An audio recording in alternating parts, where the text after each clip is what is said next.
My husband received a love letter from a 13-year-old girl who claimed to be his wife in a past life. She had used her childish hand to draw a 99-page confession. Mr. Finch, when I grow up, I promise I'll marry you. Alaric and I couldn't help but chuckle. We decided to meet the girl in person to explain the situation. Little one, I already have a wife. What you should focus on now is your studies, Alaric said gently.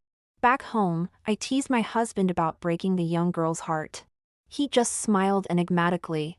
More than a decade later, I found that love letter in a locked cabinet at home. It had been carefully preserved, kept in pristine condition. On the last page, there was a short note. Maggie, I'll wait for you to grow up. Ding!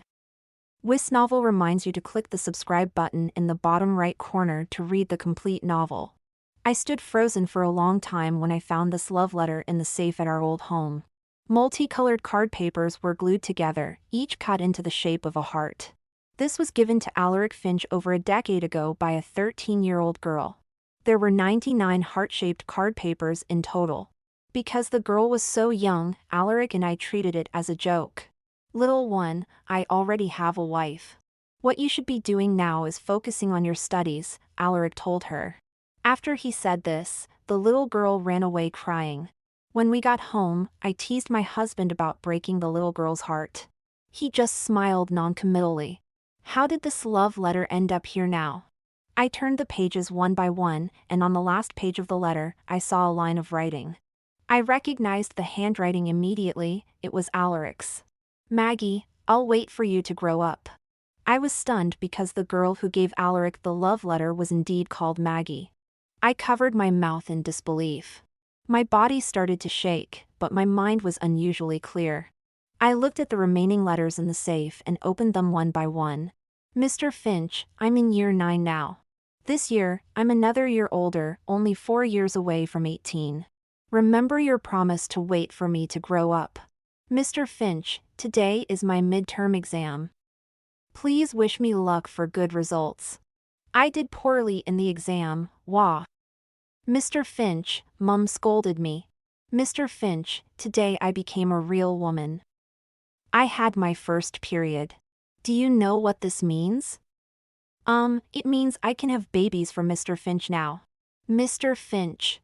Mr. Finch, Mum bought me a mobile phone. Let's exchange contact details. I don't want to send you letters anymore. Mr. Finch, my Facebook account is Loves Capu. Come and follow me. The letters were arranged chronologically, and after this one, there were no more. This meant they had started communicating via mobile phone. Counting the years, the girl would have been exactly 18 that year. I felt my stomach churn and couldn't help but run to the toilet to vomit. If I hadn't come back to our old home today to help Alaric sort things out, I would have continued to be deceived by him. Before seeing those letters, I always thought Alaric was a gentle and steady good man. In the decade and more we've been together, he's been attentive to me. From when we first got married until now, although the passion has faded, we still relied on each other. I always thought we would grow old together. But now? The truth has slapped me in the face. Alaric and I have been together for over a decade, and he's been cheating on me for 2/3 of that time. It's disgusting. With trembling fingers, I remembered the nickname from the letters and searched for it on Facebook. I found it immediately. After all these years, she hadn't changed her name. This Facebook account had thousands of followers. I clicked on the profile, which was filled with daily posts about her boyfriend. If I hadn't known that the man appearing in her profile was my husband of over a decade, I would have thought she was just another happy couple blogger, judging by those everyday posts. I opened her pinned post, which was about a proposal from a year ago. Mr. Finch proposed to me. For 12 years, I've grown from a little girl to who I am now, all with Mr. Finch by my side. He taught me how to be a better person, he gave me the right to love. Mr. Finch and I, we're going to be together for life. The attached photo showed a man on one knee, offering a diamond ring. His face wasn't visible, but I could recognize him from the picture. It was my husband, Alaric Finch. I spent the entire afternoon reading through her nearly 1,000 posts. All of her posts were about Mr. Finch, their travels, meals, even flirting. When I reached the most recent post, I felt nauseous again. In their chat, the girl had sent Alaric a photo of her legs. Alaric's reply shattered my worldview. Clean up and wait for me. There were comments below saying how playful they were, still so passionate after being together for so long. The girl replied to the comments. He craves my body. He says I'm the best he's ever had, he doesn't feel anything with others. Tee-hee, it's because I'm naturally gifted. At first, Mr. Finch was shy, but I seduced him until he couldn't resist. Now when we're in the office and he's free, I just slip under the desk. He loves it. Reading her reply, my body went cold. Alaric and I had been in a practically platonic relationship since last year. I wasn't particularly interested in that aspect, and Alaric only slept with me once a month. Eventually, we stopped having those needs altogether. I thought Alaric had lost interest due to age and hormones. I never imagined he was so passionate with another woman behind my back. In nearly 1,000 posts, Alaric's face was never shown, but the woman had selfies. I saved her photos and screenshots of all the posts, along with those messages, taking pictures for evidence. She mentioned they fooled around in the office. So she must be someone close to Alaric, possibly an employee at his company. I wiped away my tears just as I received a call from Alaric. Darling, why did you go to that old house? My mom was just joking, what are you doing there? I tried my best to sound calm. The house is being renovated to be rented out. There are some things of yours, your mom asked me to take them, so I came to have a look. Alaric's voice was filled with concern. Why did you go do that? I would have hired someone to move things. By the way, what are you planning to take? If I hadn't discovered the safe, I might have thought Alaric was just asking casually. But now, I was certain he was feeling guilty. Oh, nothing much. I saw a safe, do you remember it? There was a moment of silence on the other end. What's wrong? I laughed coldly to myself. Nothing, I just wanted to ask if there's anything important inside. The safe is locked, I can't open it. Actually, when I arrived, the safe wasn't locked at all, just closed. I guess Alaric hadn't been there for so long he forgot he never locked it. Sure enough, the man on the other end sighed in relief. There's nothing in there, just some useless documents. Leave it be, I'll deal with it myself later. I nodded and made a sound of agreement. Darling, let me come pick you up. I'm off work now. I refused Alaric's offer. No need, I drove here myself. When I got home, Alaric had already prepared dinner. He was wearing an apron, calling me to eat. Darling, come and eat. I made your favorite chicken tikka masala. Looking at Alaric's handsome face, the picture of a perfect husband, I couldn't imagine how this person could do such a disgusting thing. No need, I've already eaten outside. I don't have much appetite. Alaric came over and wrapped his arms around me. What's wrong? Is my cooking not good enough anymore? Why did you go out to eat? I pushed his hands away, my voice calm. It's nothing. I was just hungry, so I grabbed a bite outside. Alaric looked at me tenderly. My wife is such a little glutton. Hearing his words, I felt a chill run through me. Alaric changed the subject. In a week, it'll be our wedding anniversary. How would you like to celebrate? His words caught me off guard, and an idea formed in my mind.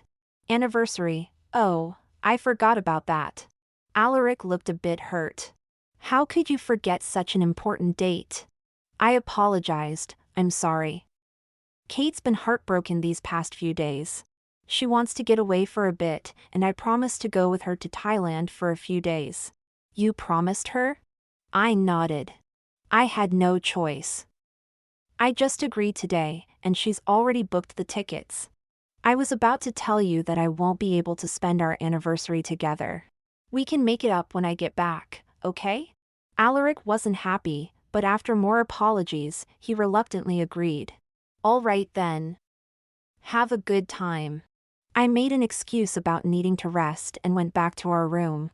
I immediately called my best friend Kate, telling her I'd be staying with her for a couple of days. And asking her not to give anything away. Kate quickly agreed but asked curiously, "What's going on? Why are you doing this?" I spoke seriously. "You can't tell anyone about this. When I come over, I'll explain everything." Kate and I had been friends since childhood, and I trusted her completely. I told Alaric I'd be leaving the day after tomorrow. I said it was so soon because I didn't want to spend time with him.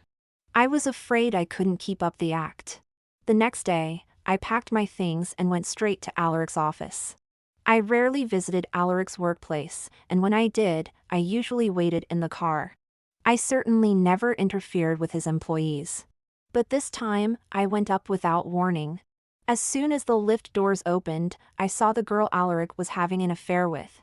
She was sitting at the reception desk, touching up her makeup in a mirror. Her makeup was flawless, her hair half up, a beautiful woman. I froze, and she saw me too, her expression suddenly panicked. I walked up to her step by step, noticing the name badge on her blouse. Maggie Gower. Her name was Maggie Gower.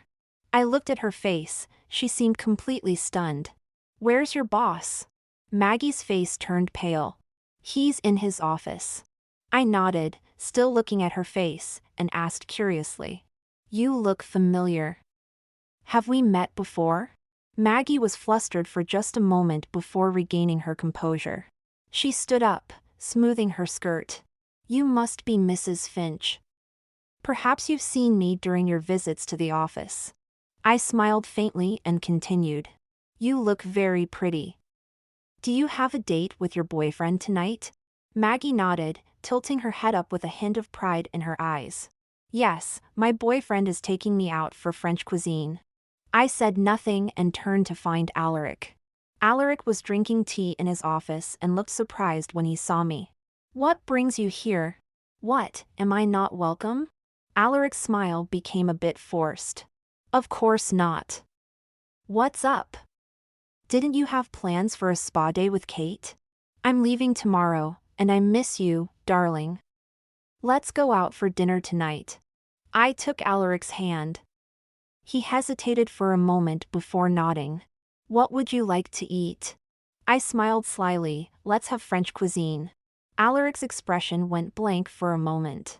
Since I had arrived, Alaric naturally left work early to take me out. Before leaving, I saw Maggie at the reception desk and made a point of stopping.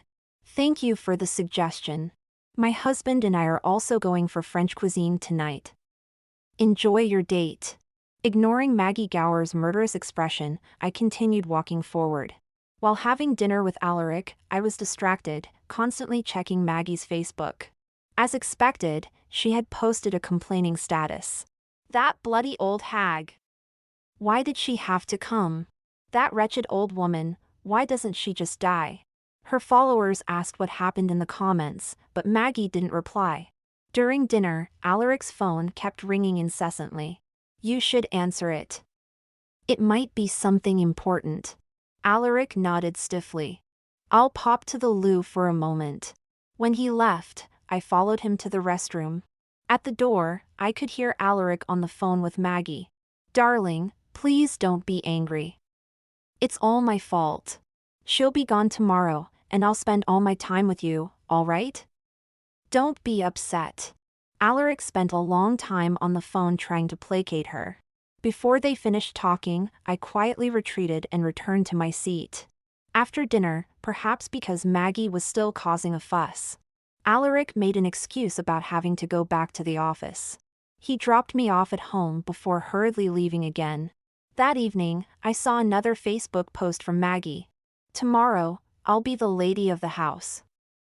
I love my husband so much." I raised an eyebrow. Surely it couldn't mean what I thought it meant. They were so brazen, planning to move her in as soon as I left. I laughed coldly. Well, if they wanted to play this game, I'd certainly give them a surprise they wouldn't forget.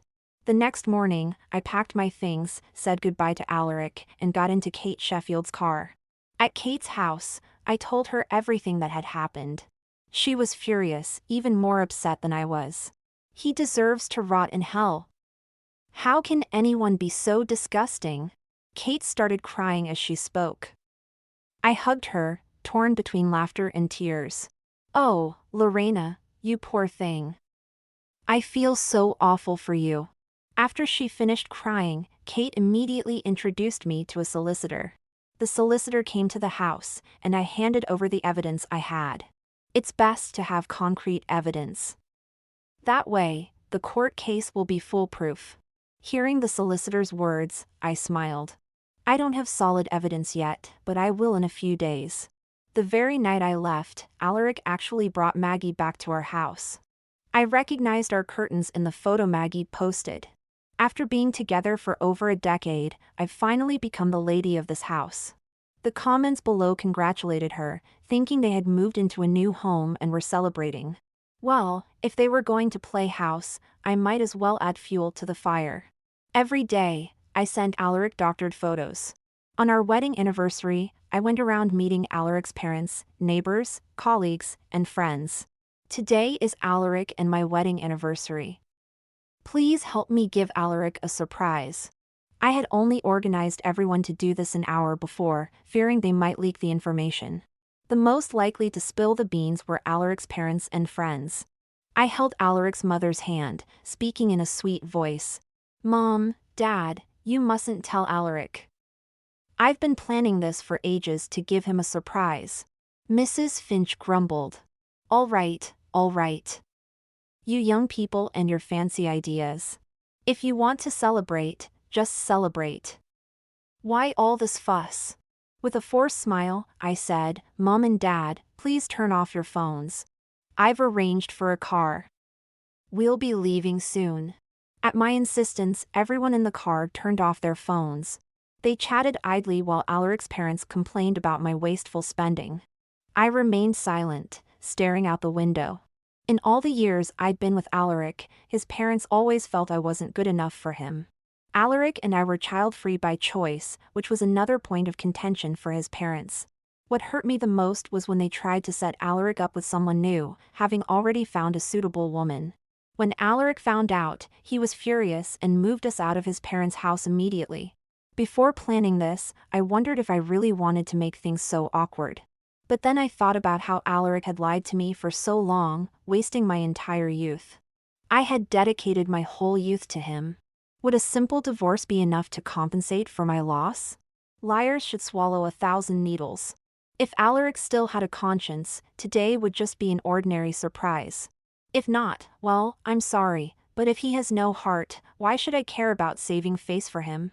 By the time we arrived home, it was already 8 in the evening. Alaric's friends helped me carry flowers, Kate held the cake, and others had party poppers. Everything was ready to give Alaric his surprise. A large group of people crowded into the lift, all looking excited. Some even had their phones out, ready to capture the moment. When the lift opened, I signaled everyone to be quiet. I entered the fingerprint code. On the other side of the door, before I opened it, the flat was eerily silent. As I pushed the door open, there was no one in the living room. But women's undergarments were scattered on the floor. Alaric's parents' expressions changed. With no one in the living room, we could hear slight noises coming from the bedroom. I pointed to the door and made a shushing gesture. As we entered the flat, we saw unfinished food on the kitchen table, along with 2 wine glasses. Everything indicated the presence of 2 people in the flat. The older generation is indeed wiser. Alaric's parents quickly sensed something was amiss. As I approached the bedroom, Mrs. Finch called out in a trembling voice. "Alaric, we're here. Lorena wanted to surprise you. Get up quickly." Everyone around us stared wide-eyed. I pulled the handle, but the door was locked. Kate immediately frowned and spoke up. "Mrs. Finch, we said it was a surprise. How could you spoil it in advance?" Unable to open the door, I could only knock and wait for Alaric to answer. After the initial excitement, as we waited, others began to notice something was amiss. About 5 minutes later, Alaric opened the door. He was wearing pajamas, his expression stiff. I smiled at him. "Alaric, happy anniversary." I held out the cake to him, while Kate carried the flowers, trying to squeeze into the room. "Let's go outside. The room's a mess," Alaric said hurriedly, attempting to push Kate out. Darling, why didn't you tell me you were coming back? I'm not prepared at all. My expression remained unchanged. Of course, it's to surprise you. What, didn't expect it? Kate raised her voice. What are you afraid of? Not letting us into the room? What, do you have a secret in there? Alaric's mother's expression changed as she pointed at Kate and started scolding. What do you mean by that? Lorena, is this a surprise or a shock? Who did you bring here to slander my son?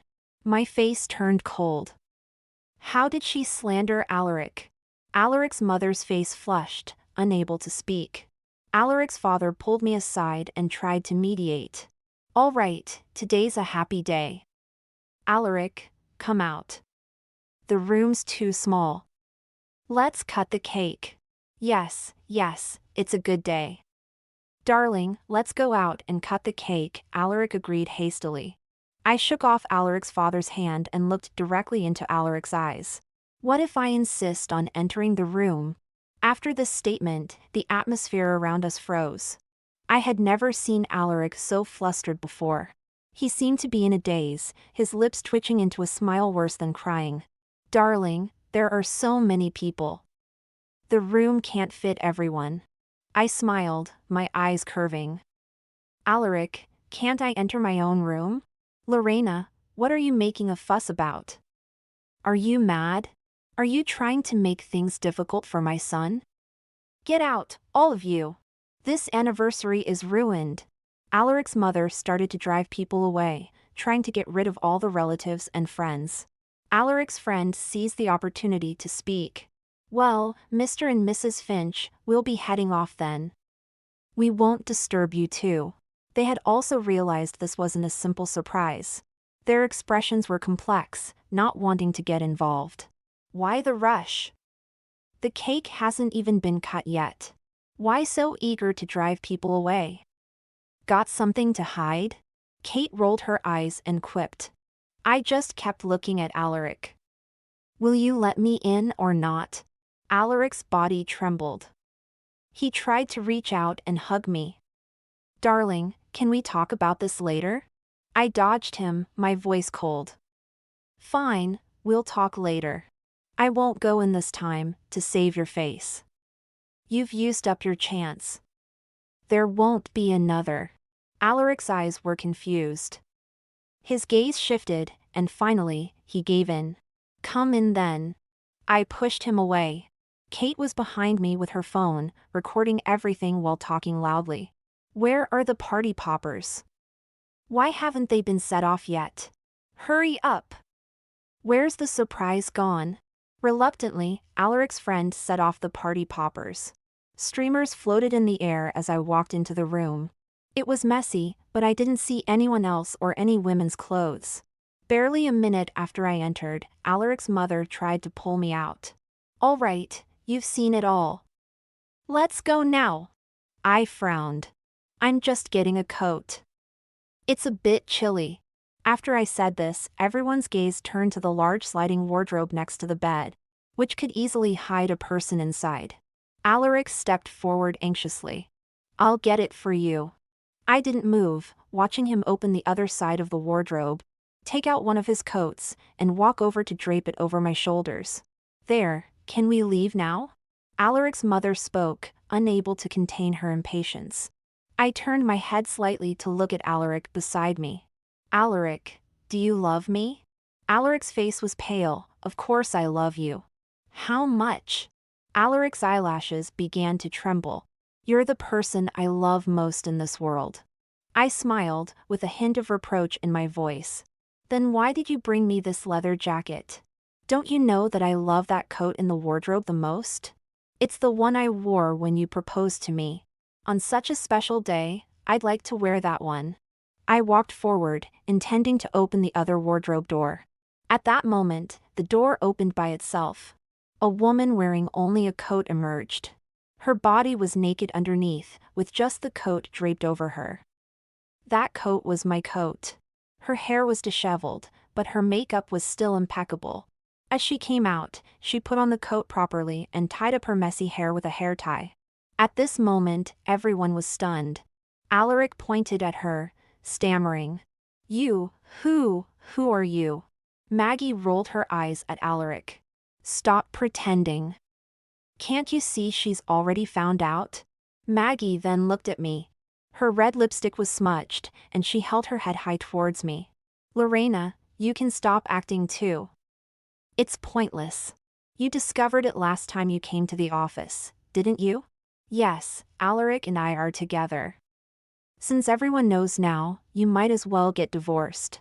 Maggie noticed Kate was still filming and smirked disdainfully. Go ahead and film. I'm not afraid of what people say about me. Call me a homewrecker, a slag, whatever. I dare to do what I dare to face. I've done nothing wrong. My only fault is that I was born too late. If I were your age, I should be Mrs. Finch now. I love Alaric. There's nothing wrong with loving someone. For him, I can give up my reputation, my money. I just want to be with him. Maggie looked at me like a victor. I tugged at the corner of my mouth, marveling at her shamelessness. It seems you've sacrificed a lot. Of course, I've sacrificed much more than you. You don't deserve Alaric at all. I'm not like you, relying on Alaric to make a living. I've loved him for over 10 years, staying by his side without any status. I give him a lot of emotional value that you can't. In my entire life, Alaric is the only man. I can cook for him, I can bear his children. But you're so selfish. Do you know that Alaric loves children the most? But for you, he decided to be childless. You only think about yourself. You don't deserve him at all. Maggie was emotionally charged. I looked at her calmly, with a hint of pity in my eyes. So, after all you've sacrificed, did you get what you wanted? The moment I finished speaking, Alaric knelt down in front of me. His handsome face was already streaked with tears. Darling, please let me explain. I was wrong. I was momentarily confused. There's nothing between her and me. You're the one I love the most. Lorena's expression changed. Alaric! She's taking revenge on you. She won't continue with you anymore. Don't you dare kneel. Alaric. She tried to help Alaric up, but the man remained motionless, looking at her with utter disgust. Enough. If it weren't for you seducing me, I would never have been with you. Maggie froze, staring in disbelief at the man before her. The sweet words from the past, now replaced by the man's disgusted gaze, made him seem like a stranger. I kicked Alaric aside, my eyes full of mockery. Is this the spineless coward you love? Alaric's mother, seeing me insult her son, was furious. Get out! This is our family matter. She drove everyone present away, and instantly, the chaotic scene became quiet. I straightened my clothes and looked at Kate. That's enough for the video.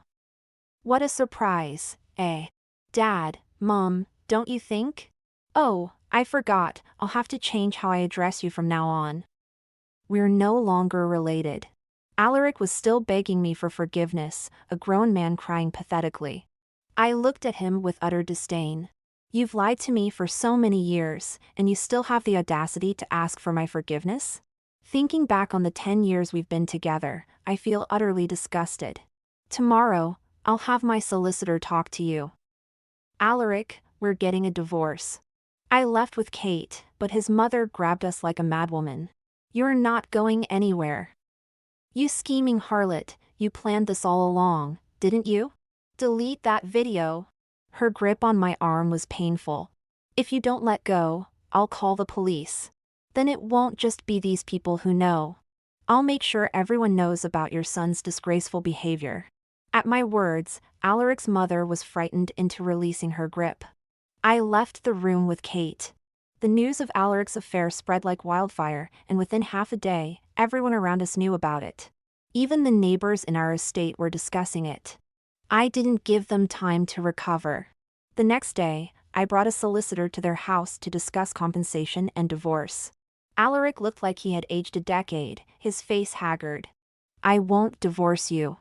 I sneered, then we'll go to court. We met at a cafe outside. Alaric looked at me and without a word, knelt down before me again. Darling, I've ended things with Maggie. Please, for the sake of our years together, give me one more chance. In the cafe, all eyes were on us. Alaric's gaze was deep with emotion, but I couldn't fathom why he was still putting on this act.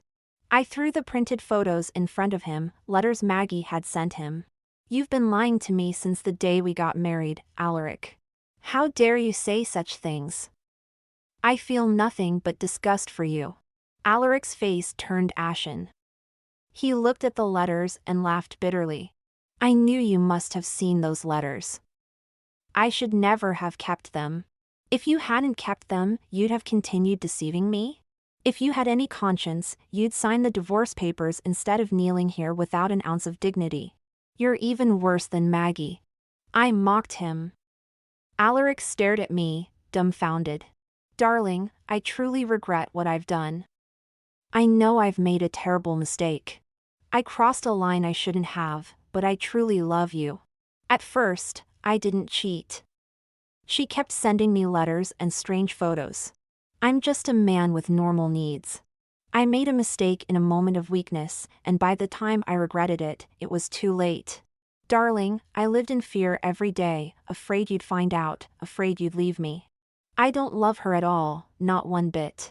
You didn't want children, and I supported you. My parents pressured me about having kids, and I was under a lot of stress. But even then, I would never let another woman bear my child. None of them are worthy. I listened to Alaric's heartfelt confession and couldn't help but laugh. Should I be grateful then? Thank you for holding me in such high regard. Alaric continued, I know that no matter what I say, you won't forgive me. But I'm begging you not to divorce me. I can compensate you with everything I have, just please don't leave me. I frowned, looking up at him. By that logic, I could do the same as you. You give me money, and I could keep a young lad on the side. Darling, I'd only love his body, but you'd be the one I truly love. You wouldn't mind, would you? How about it, would you accept that? Alaric's face turned an unsightly shade of purple. If you're willing to stay with me, I can accept it. I couldn't help but roll my eyes. Sorry, but I'm not as shameless as you are, I said, standing up. I didn't want to continue this conversation any further. If you won't divorce me, then we'll have to go to court, I stated firmly. I left the cafe and returned home. As soon as I arrived, I received a call from my parents. They had heard about my situation and drove overnight to come and seek justice for me. When I went to pick them up, I nearly burst into tears. Darling, why didn't you tell Mom and Dad? My precious daughter has been through such an ordeal. It breaks my heart, Mom said, her voice filled with concern. I had only told them after the fact to avoid worrying them. You'll stay with us for a few days, love. We'll look after you, and that Finch fellow won't dare come near you, Dad assured me. I went back to my parents' house, which was in a different city, making it difficult for Alaric to bother me. He seemed to have gone mad, starting to transfer money into my account with notes saying it was a voluntary gift. After he had transferred nearly £500,000, his mother called me again. You little hussy. If you want a divorce, fine, but don't trick my son into giving you money. Give it back, or I'll call the police, she threatened. I never wanted his money in the first place. Hearing her words, I let out a cold laugh. Your son transferred it to me voluntarily. Calling the police won't do you any good. After I said this, his mother actually did call the police. When they asked me to come in to deal with the situation, I saw Alaric again. Alaric's parents were accompanied by Maggie Gower. Unlike the bold Maggie I had met before, she was now dressed modestly, looking like the kind of girl older generations would approve of. Maggie had her arm linked with Alaric's mother, seeming to have integrated herself into the family. I looked at Alaric scornfully. Congratulations, it looks like you're all one big happy family now. Since that's the case, when are you going to sign the divorce papers? Alaric's face turned pale. Let me explain, Lorena. She's been clinging to my parents. I don't want anything to do with her, he pleaded. Hearing his words, I felt nothing but disgust. You're all in this together, aren't you? You transfer me money, Your mother reports me for fraud. You've teamed up to make my life miserable, haven't you? I accused. Alaric clenched his fists. No, darling. You don't need to return the money. I'll explain everything to the police. Rubbish, Alaric, his mother shouted. If you don't care about Maggie's baby, at least think about your father and me. This woman will demand a fortune in the divorce, and you're still giving her money? Do you want to ruin us all? I glanced at Maggie's stomach. No wonder she had won over her future mother-in-law so quickly. She was pregnant. Alaric's face changed dramatically. I've told you, I don't want this child. I only acknowledge the children I have with Lorena. Even if this baby is born, I won't raise it. Maggie, you should get rid of it. I don't love you. I only love Lorena, and I always will. Alaric confessed his love for me in front of everyone.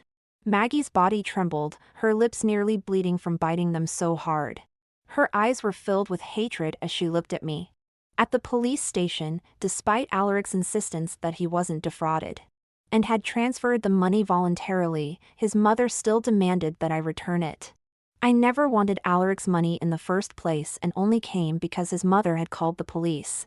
Under the officer's supervision, I transferred the money back. If your son transfers money to me again or harasses me, I won't be responsible for what happens, I warned. Before leaving, I turned to Alaric and reminded him. The court hearing is in a week. Be prepared. I hired the best lawyer, and on the day of the hearing, I wore a black coat and sat beside my solicitor, not uttering a word throughout the proceedings. Due to the overwhelming evidence and the man's despicable behavior, and the fact that he was the only one in his family who didn't want a divorce, the judge ruled in my favor after an hour of arguments. The divorce was granted, and the husband was ordered to pay me substantial compensation. As we left the courtroom, my parents and Kate were by my side, supporting me. Alaric was crying like a child. I'll never be happy again, he sobbed. Maggie went over to him, trying to comfort him. Darling, you still have me. Get away from me. If it weren't for you, I would never have divorced Lorena. Alaric pushed her away, causing Maggie to fall to the ground. She clutched her stomach and screamed, blood flowing from between her legs. By the time they got her to the hospital, she had lost the baby. When Alaric found out, he didn't even bother to visit Maggie. Only his parents went to see her. The doctor said that this miscarriage had damaged Maggie's body, and it would be difficult for her to conceive in the future. Alaric's parents gave Maggie compensation but never mentioned their promise to let her marry Alaric. Before I left, I went to see Maggie. Her face was pale as she looked at me, tears in her eyes. Have you come to laugh at me? She asked bitterly. Was it worth doing all this for a man? I believe you're smart enough to see that Alaric doesn't love you, I said calmly. Maggie became agitated. It was worth it. I don't care if he loves me or not, I just want to be with him. Lorena, you don't understand. He's my light. When I was bullied at 13, he helped me. He saved me. If he hadn't spoken to the headmaster for me, I would have died. We're meant to be together. I love him. We will be together. I don't need you to come and laugh at me. Get out. Get out. As I listened to her words, my brow furrowed more and more. You. I looked at her, suddenly remembering what had happened back then. So, you fell in love with Alaric because he helped you? I asked. Maggie nodded, repeating, you don't understand. You don't understand. I looked at her, suddenly feeling an overwhelming sense of pity. Maggie, I said softly. It was me who saw you being bullied. I asked Alaric to help you. I was the one who went to your school afterwards to report the incident to the headmaster. Alaric wasn't interested in any of it. Maggie froze. She stood there motionless, like a wind-up toy that had run out of energy. Telling her the truth was cruel, but letting her live in a fantasy would have been even crueler. I moved back in with my parents. A few days later, I received a phone call from Maggie. Her voice was calm. I asked Alaric. What you said was true. I'm sorry, and thank you, she said before hanging up. An hour later, I received news of Maggie and Alaric's deaths. She had poisoned herself and Alaric in the bathtub. When I heard this news, I was stunned for a long time. I thought that perhaps Maggie had fulfilled her wish to be with Alaric forever. A few months later, I managed to overcome the trauma. With the blessings of my family and friends, I began a new chapter in my life.